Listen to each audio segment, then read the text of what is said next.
Blessings of the Triple Gem, Theruwan saranai. I've just connected a little bit early and we'll just wait a little bit.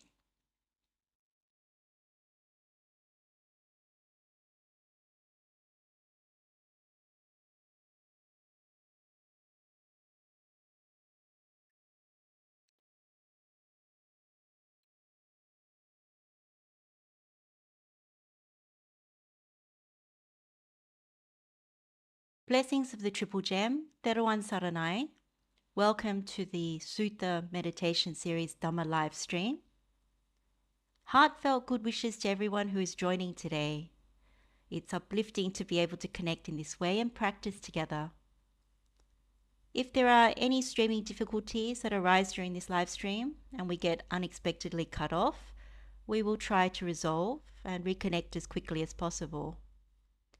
The title for today's Dhamma session is Purifying the Mind Towards Wisdom, and this is based on the Buddha's teaching to the bhikkhus in the Vatthupama Sutta.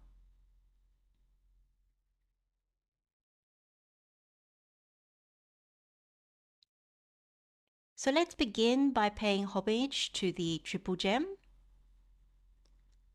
homage to the Buddha, homage to the Dhamma, and homage to the Noble Sangha.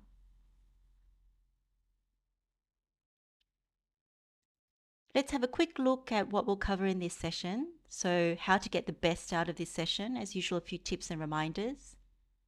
Then I'll give a quick overview of the Vatthupama Sutta, just to revisit what the Buddha has said in this teaching.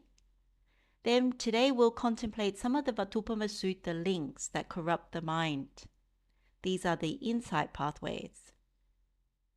So I'll give a simple explanation for each, including examples, and we'll do some meditation together, taking our own examples on each of the insight pathways. And this is to break the Vatthupama Sutta links, so we purify the mind towards wisdom. And following this, we'll close the session by sharing the merit and blessings. So how to get the best out of this session? Always keep an open mind, so let's be open to the Buddha's words in this discourse and the instructions for today's meditations. Also be okay with not understanding everything. Whatever you need to understand or be able to practice in this session, maybe that's what you need right now, and the rest will follow later. Also remember that we're all learners, we're all seekers, we're here to lean on each other during this live stream to make effort towards developing the Noble Eightfold Path, and we're walking this path together. Apply yourself to the meditation, so really give yourself an opportunity to contemplate the Dhamma during this session, not just listening. And use your own examples. So to connect with the Dhamma, the Buddha's teaching, it's a wisdom pathway. So we see the Dhamma directly through applying our own examples and then gaining the direct insight in our meditation. And so when we see the Dhamma, we also see the Buddha. And in seeing the Buddha, we see the Dhamma. And have good wishes for everyone who's online right now, those that will join us in a little while, and also anyone in our lives that has helped us on this spiritual path up to this point. Before we start contemplating certain qualities, let's gauge the state of our minds right now. Just take a little temperature check. It's the end of the working week for some, or there's been a lot of activity during the week.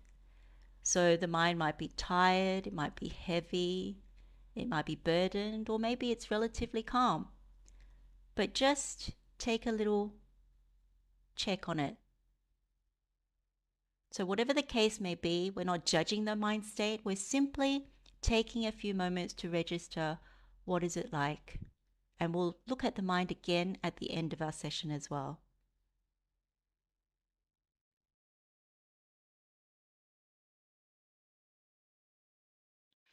Let's now do a quick overview of the Vatthupama Sutta. So the Buddha uses this simile of the cloth to explain the difference between a stained cloth that is dyed versus a pure and bright cloth that is going also to be dyed. When the stain cloth is dyed, the result is pure or is poor and impure in color. And when you have a bright and pure cloth, then it comes out well dyed and pure in color. So in the same way, what the Buddha is saying is that when our mind is defiled, so it's heavy with mental stains rooted in greed, hatred, and delusion, then we can expect an unhappy destination.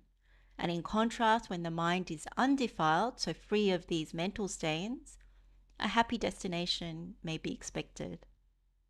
So already you can see the Buddha is correcting our view. So what the Buddha is encouraging, and this is what he says in the sutta, knowing that covetousness and unequal greed is an imperfection that defiles the mind, a bhikkhu abandons it, knowing that ill will, anger, hostility, derogation, disparaging, envy, stinginess, hypocrisy, fraud, obstinacy, competition, conceit, arrogance, vanity, and negligence is an imperfection that defiles the mind. A bhikkhu abandons it. He acquires unwavering confidence in the Buddha, he acquires unwavering confidence in the Dhamma, and he acquires unwavering confidence in the Sangha. When we abandon these 16 mental stains or defilements, what we do is we activate the Noble Eightfold Path. So it leads with the right view of what is kusala, so what is wholesome or skillful, and what is akusala, so what is unwholesome or unskillful. When we abandon akusala for the kusala, so we abandon the unskilled for the skilled, we are cutting off the wrong path and we're developing the right one. It's very important. When we do that, the mind gladdens, rapture arises, the body becomes tranquil, we experience happiness, and the mind gets very concentrated. And what we also do is we remove any blocks to loving kindness. So this is the metta, compassion, which is karuna, joy, which is mudita, and equanimity, which is upekkha. These four are the doorways to nibbana, to complete liberation. So what we're going to examine and meditate on today are two insight pathways from the Vatthupama Sutta. So these insight pathways highlight some of the Vatthupama Sutta links that corrupt the mind. So these are mental stains or defilements, as we said, rooted in greed, hatred, and delusion. They are in Mara's domain, Mara's realm. They nourish ignorance and they keep us on this wrong path, away from Nibbana. So if we allow them to be there and we allow them to continue to arise and grow, the Buddha says we can expect an unhappy destination. Now, when we understand that these mental stains and how they come to arise, then we also know how they come to pass away. So that means we know how to abandon them, which is breaking these links that corrupt the mind. When we do that, we are activating the Noble Eightfold Path. So this is non-greed, non-hatred, non-delusion. And this is very purposeful. And we are nourishing wisdom instead of ignorance. And so in this way, we are leaning towards Nibbana. We're walking the path and leaning towards Nibbana. Now, the first insight pathway, which is anger, derogation, and envy. So having gone through the Vatthupama Sutta before, we know that envy is conditioned by derogation, and derogation is conditioned by anger. So the second insight pathway is hostility, disparaging, and stinginess. We know that stinginess, from our look at the Vatthupama Sutta before, it's conditioned by disparaging. And of course, disparaging we know is conditioned by hostility. So these two insight pathways are very important. And it's because if we contemplate them correctly, we can break the links and abandon the defilements.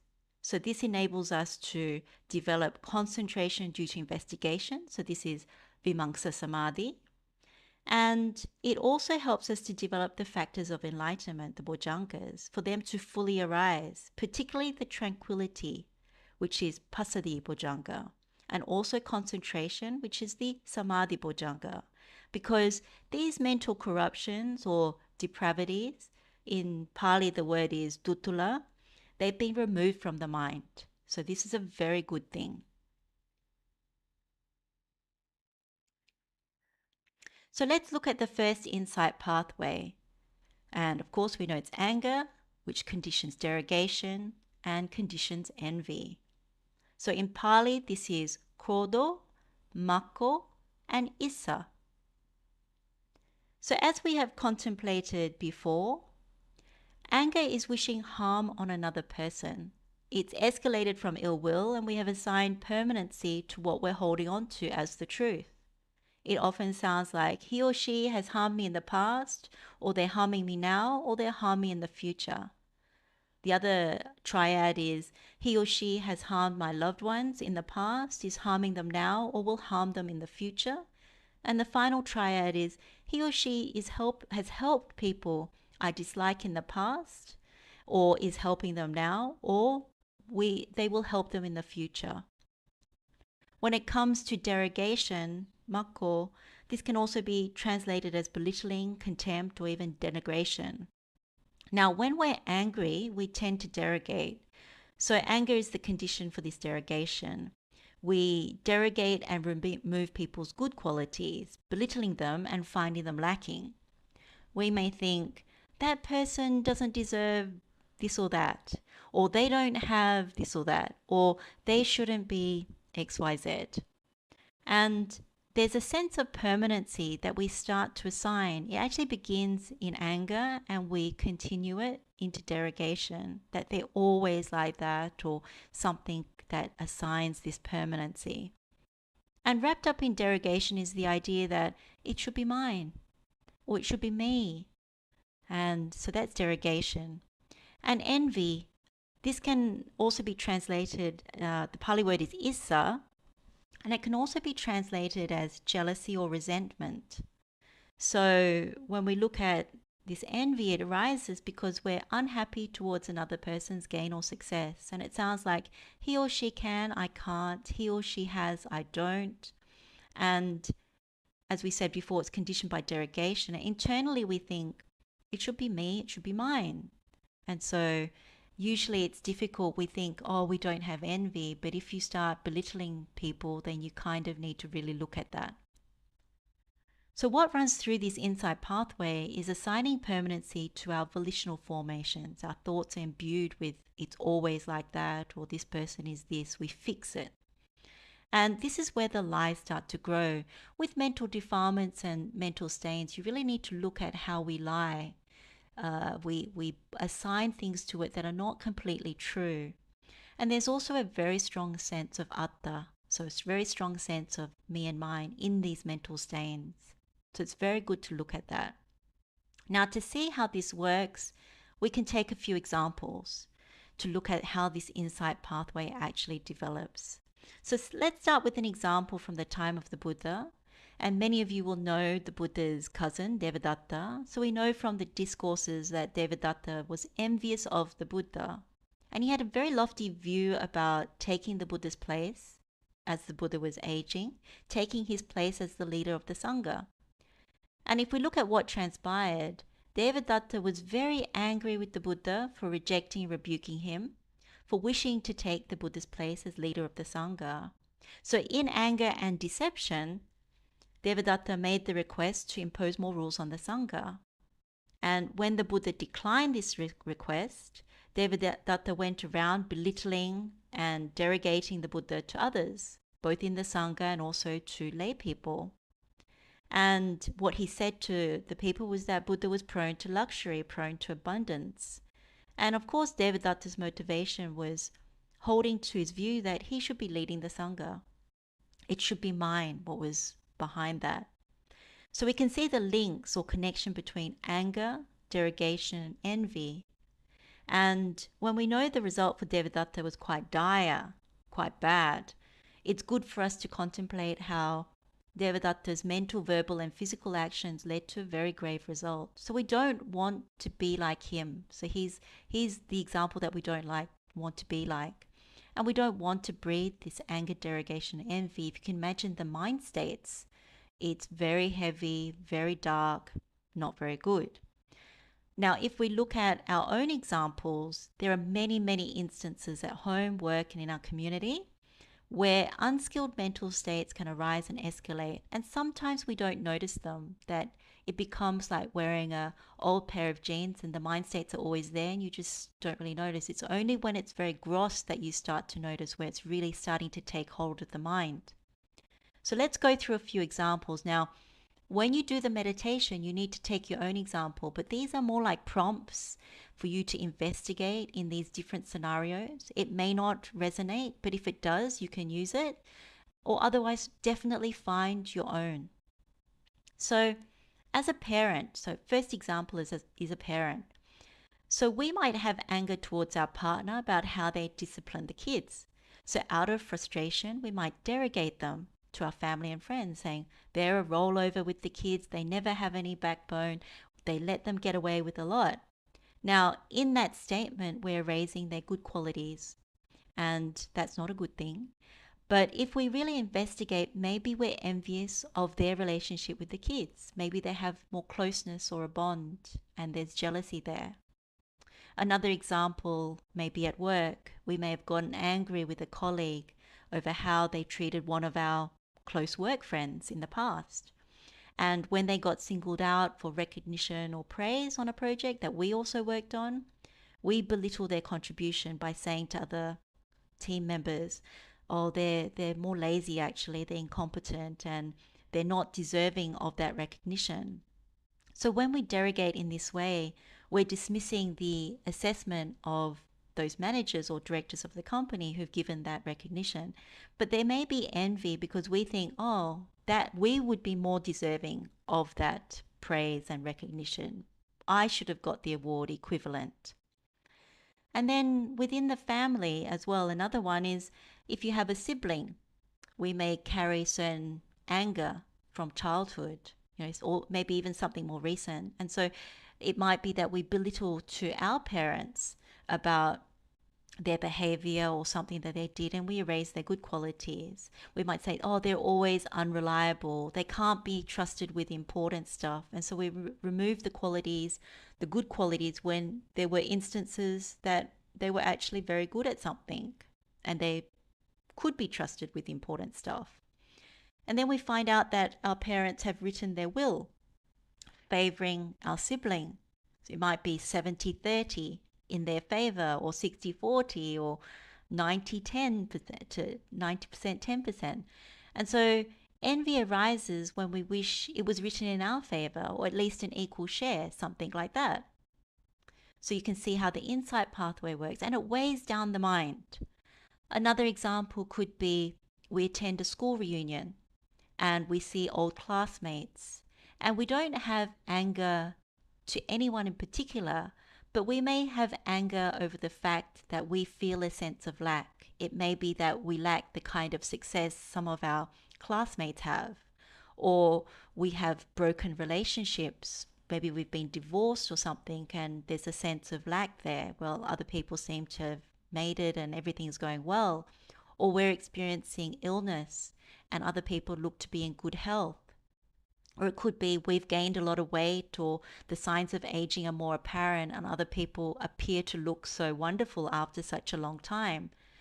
And then we might in our mind derogate certain classmates, thinking, oh, but back then they did all these things, and we start to raise their good qualities. And if we say it out, then, we do that verbally as well.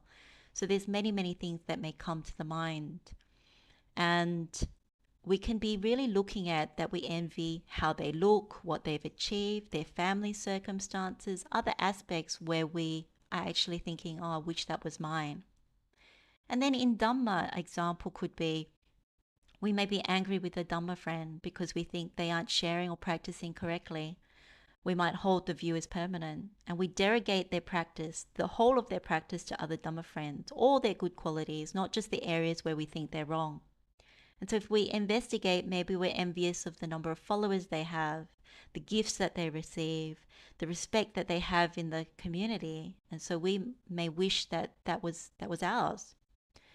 So you can see with these examples, when these mental stains take hold, and you can see how they're linked through anger, conditioning, derogation, conditioning, envy, and it goes back and forth. It keeps escalating, particularly if you believe the story that you're telling yourself.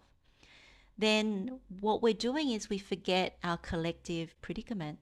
We always think everybody's having a good time, except for us, maybe. And with birth, all of us are subject to old age, sickness, and death, and this whole mass of suffering. So everyone is in the same boat. And it's really important to see that. We think others are having this wonderful time, but we don't clearly see that there is jati dukkha. In this birth, there is dukkha, whether it's the job, whether it's the relationships, whether it's losses. Behind closed doors, we don't really know how it really is for other people, but we always assume that they're happy when these mental stains are taking hold in the mind.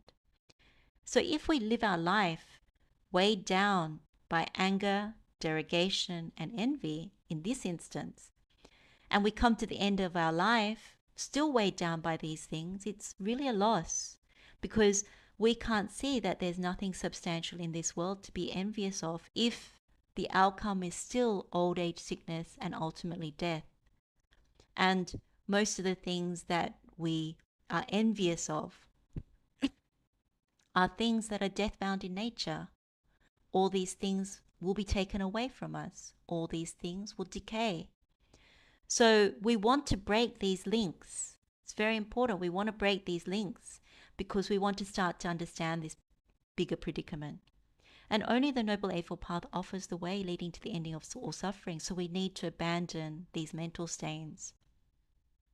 So let's do a short meditation. And remember that our intention when we meditate is to see how these defilements escalate in the mind, that our mind becomes corrupt and heavy and we're not seeing clearly.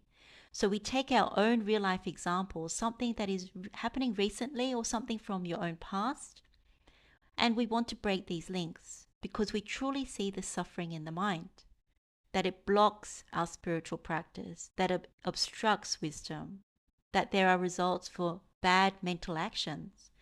And as the Buddha says, we can expect an unhappy destination if we pass away with these mental stains. So when the mental stains in your meditation are abandoned, we allow the mind to gladden. We experience the mind in the absence of those stains. And that's when the mind starts to get happy. It starts to concentrate, and then you find the peace and calm. So let's do this meditation. We're meditating on anger as a condition for derogation, and that conditions envy. You take your own example and really look at what a poor state of mind that is. You can bring the bigger predicament into it, but what we want to do is say, let me abandon these mental stains from the mind, and then allow the mind to concentrate. So let's do this meditation, and probably after about 10 minutes, we'll come back and then we'll do the next insight pathway. Okay, Theruwan saranai, blessings of the Triple Gem.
Blessings of the Triple Gem, Theruwan saranai, we can come out of the meditation.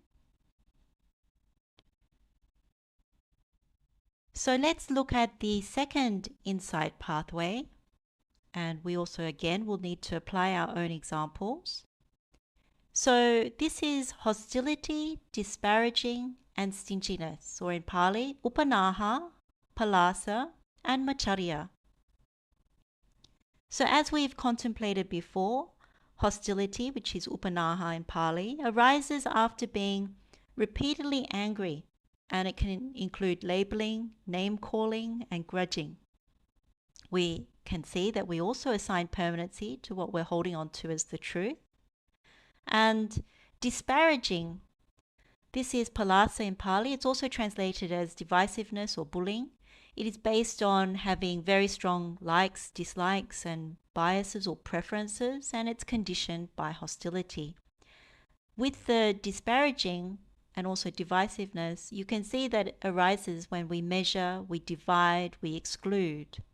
And the stinginess is conditioned by disparaging, and this is called macharya in Pali.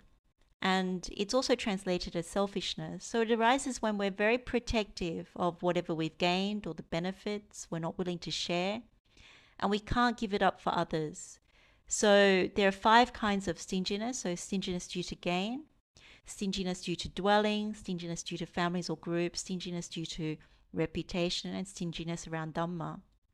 So again, you can see the thread that runs through is also again assigning permanency to our volitional formations. And of course, there are lies embedded in what we're holding on to as permanent. And there's also a very strong sense of me and mine in these 3 mental stains as well. So we'll take a few examples, because examples are always very helpful. Like I said before, some of these examples you can meditate on if they resonate with you, but it's also very good to look at your own, because in our own work situations, family situations, there's always something that we can use to actually look at this Dhamma. So if we take Devadatta's example again, we can clearly see that he was very hostile towards the Buddha.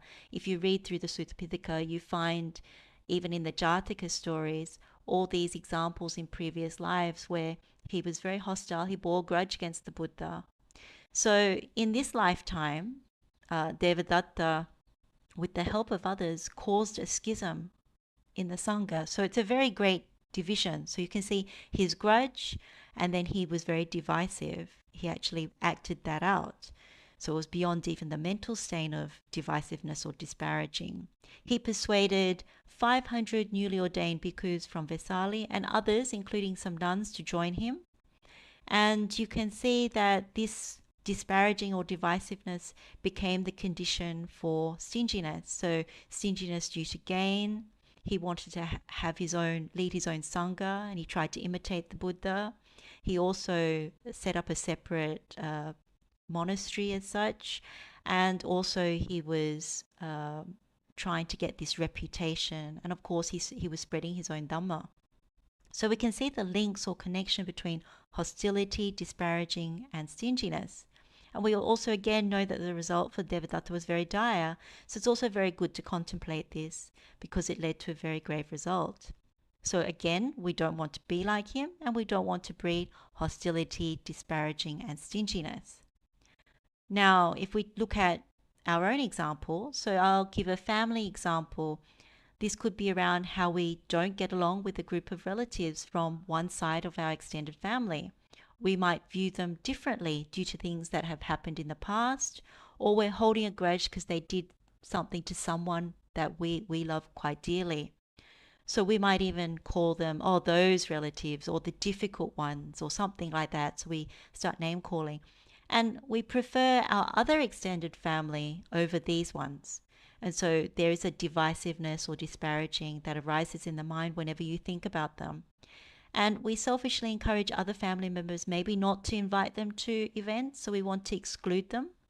And we'll make it known that we're not coming if they're invited. So you see how hostility leads to disparaging, leads to stinginess. Now, at work, we might be holding a grudge towards colleagues of a certain race or religion. And in our minds, we separate them out. and we prefer not to deal with them or include them where possible. So if we're hosting an event, we might exclude them and justify it by saying, oh, they wouldn't want to come anyway. So you can also see that playing out in that context. Another example could be with a friend. A friend is married to someone that we don't like. We consider that person is a loser. So in our minds, oh, loser.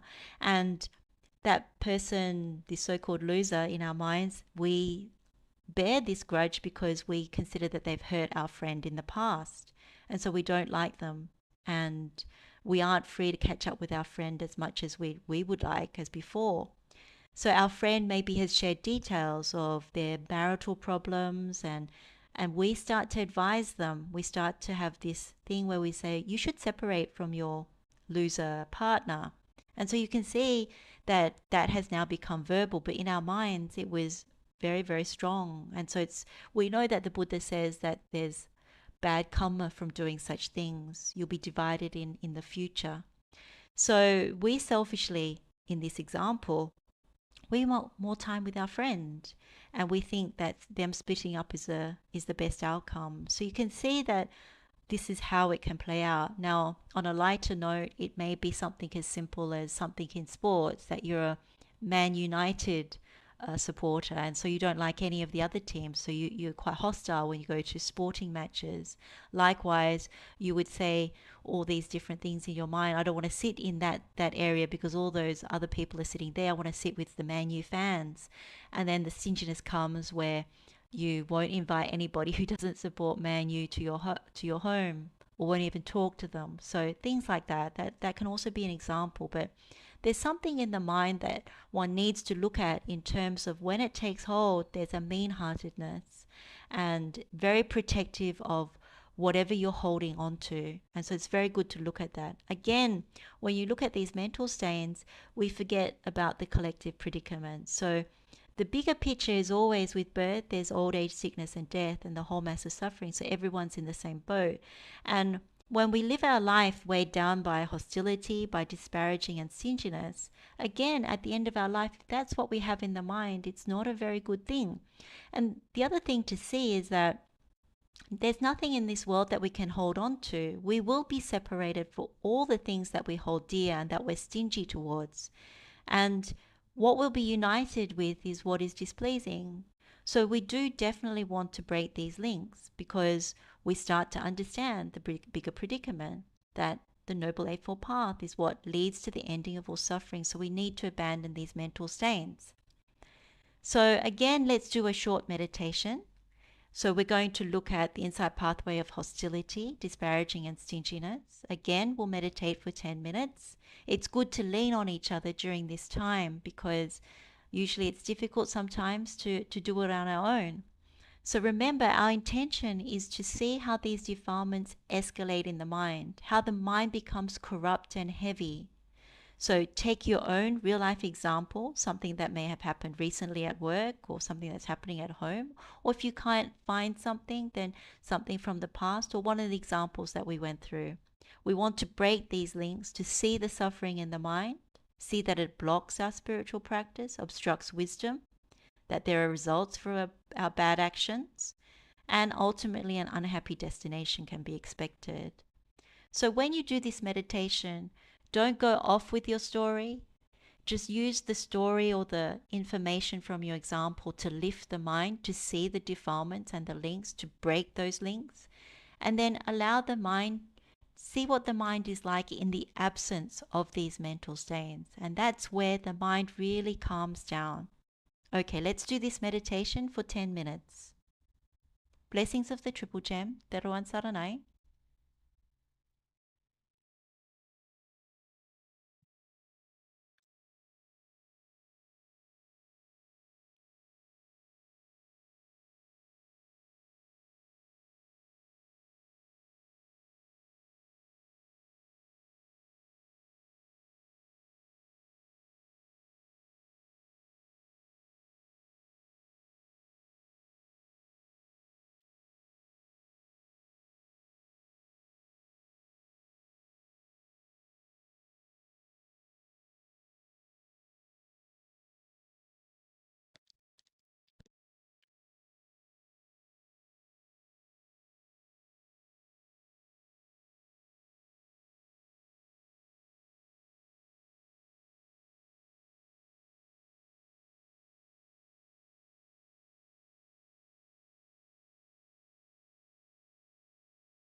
Blessings of the Triple Gem, Theruwan saranai.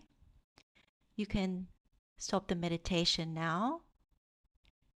So, having meditated together, it's good to gauge the state of our minds again. Is there some brightness in the mind? Do we feel a little lighter, a little happier? During our week, we often get very weighed down with things. It's good to actually purify the mind. So just take a few moments to check on the texture of your mind right now.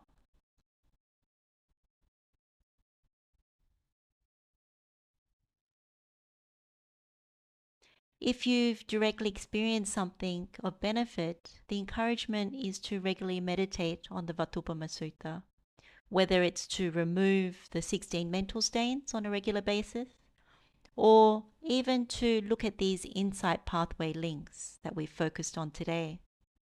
When we actively purify the mind and train in the skilled states, this is very beneficial for everyday life. So we're not carrying around these suitcases of unskilled states because it blocks happiness, but it also blocks spiritual progress.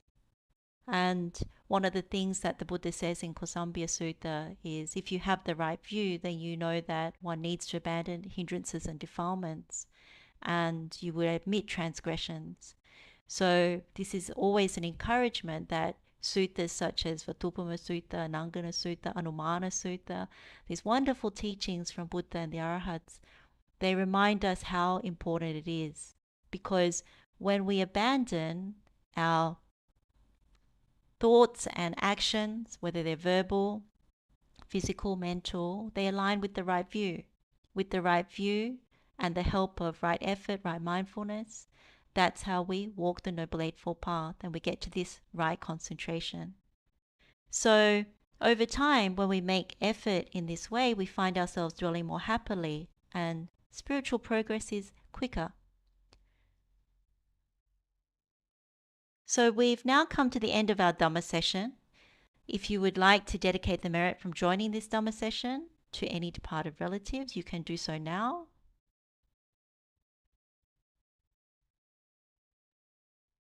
And we can share the merits with all sentient beings. May all beings be happy and well. May all beings be free from suffering. Blessings of the Triple Gem to all of you.